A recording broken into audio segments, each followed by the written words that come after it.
Slow news days tend to create creative questions, and this one certainly qualifies.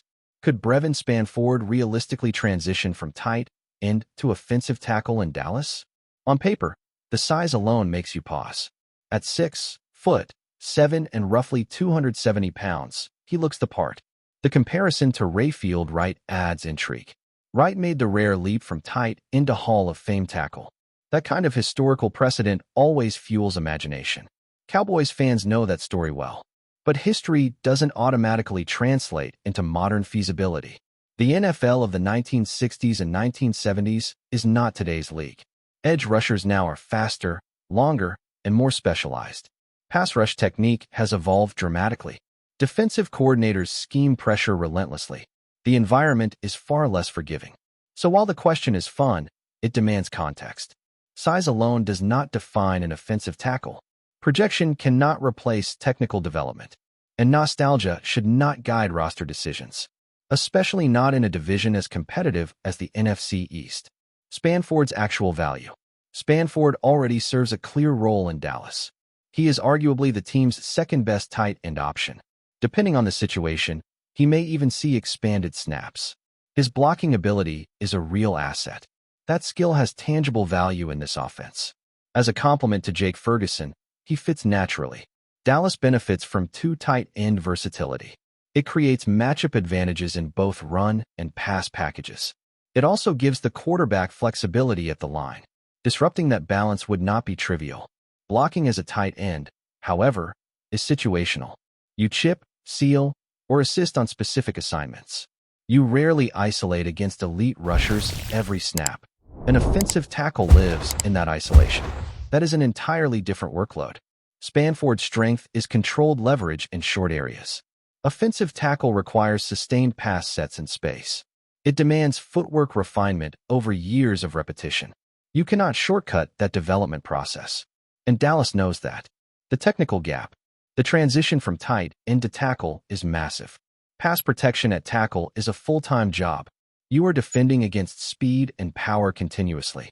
Every snap is a one-on-one battle. Mistakes lead directly to quarterback hits. Edge rushers today are hybrid athletes.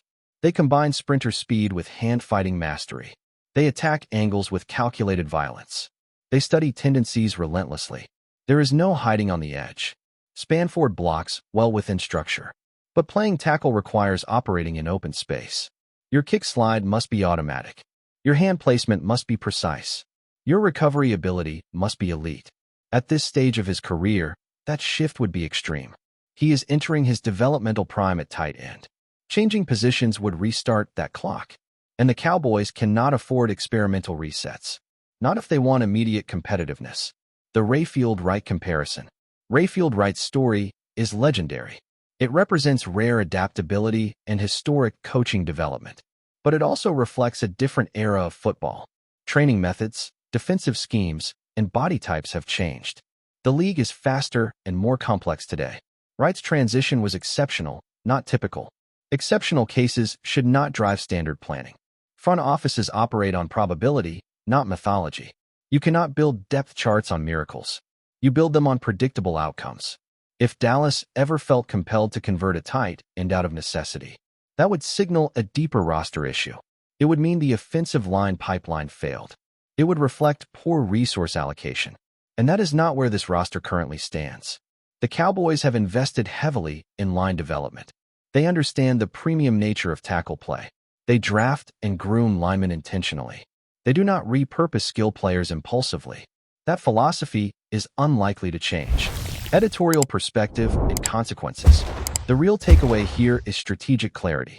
Spann-Ford's value is maximized where he is. His blocking complements the offensive structure.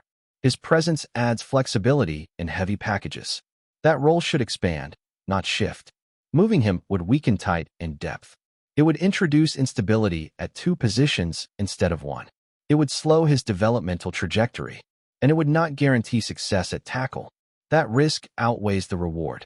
In today's NFL, specialization wins. Players refine specific crafts to survive. Cross-position experimentation sounds creative. But creativity without necessity becomes distraction. Dallas cannot afford distractions. So the answer remains a firm no. Not because Spann-Ford lacks talent, but because his talent fits a defined lane. And smart organizations protect defined lanes, especially when the margins in the NFL are razor thin.